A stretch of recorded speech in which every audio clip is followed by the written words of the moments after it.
Live from the 11 Alive studio, Morning Rush starts now. I was like pointing. He's like, Okay, guys, let's get into what's going on in other news. And these are some of the stories that you'll see on your social media feed. So retailers are still trying to stay in the game, fighting against Amazon. Well, guess what? Retailers are adding new buying options. American Eagle planning to offer buy now, pay later purchasing services. Now, several retailers like Urban Outfitters already offer these similar services, and their customers are able to purchase an item and spread the cost across 4 installments. Now, analysts say buy now, pay later actually encourages shoppers to spend more money and is appealing to younger shoppers with less income. So we see what you're doing. We see what you're doing, American Eagle. Okay, Instagram users addicted to likes will not like this next story.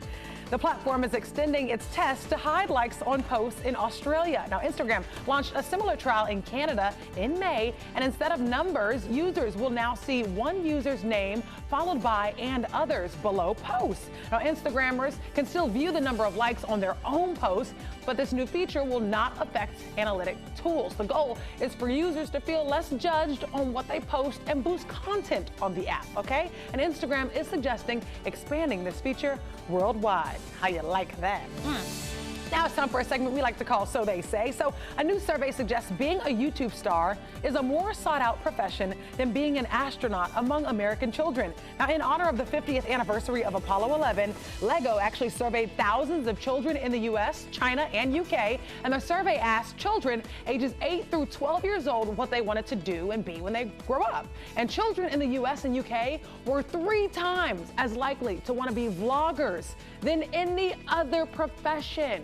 While 90% of the children in China actually aspire to be astronauts one day. Now, the study also suggests that the new generation is not well educated about space exploration, and this is what led to this result. That's of course, a good point. Growing up, I was not educated at all about space exploration. Of course, you know, we got the fundamentals, but this isn't something that was heavily taught, so it makes sense that that's what's breeding in schools. Yeah, absolutely. Yeah, we perpetuate that by saying things like, well, I'm not a rocket scientist. You know, as if you have to be super smart to do those kind of things, and so we kind of just throw those by the wayside. It is a shame. I think that the teaching profession is another one. You know, things with your hands, you know, mechanics, that kind of thing. Just not teaching those things, and at least steering kids away from that, or at least allowing their dreams to be, hey, I want to be.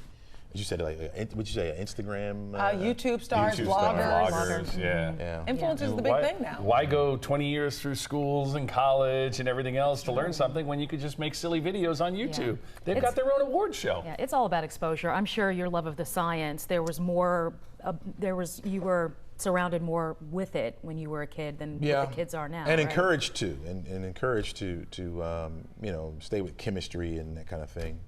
Some take to it, some don't, obviously, but yeah, it upsets me a little bit.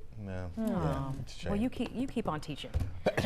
Keep on teaching the college kids, inspiring all of the future generations. It is 5:11 right now. Ahead here on Morning Rush, privacy concerns following the popular Face app. This morning at 6:45, we're verifying whether the app has ties to Russia and what it's actually doing with your image. You know, mosquitoes are just about everywhere, but how can you avoid being bit? Coming up at 6:15, we're going to look at the science behind how a simple plant can protect you for your outdoor parties. Plus, I'm catching up with Grammy-winning singer Peabo Bryson as he prepares to hit the stage in Atlanta this weekend, months after his health scare. And he speaks about it to me in the A Scene.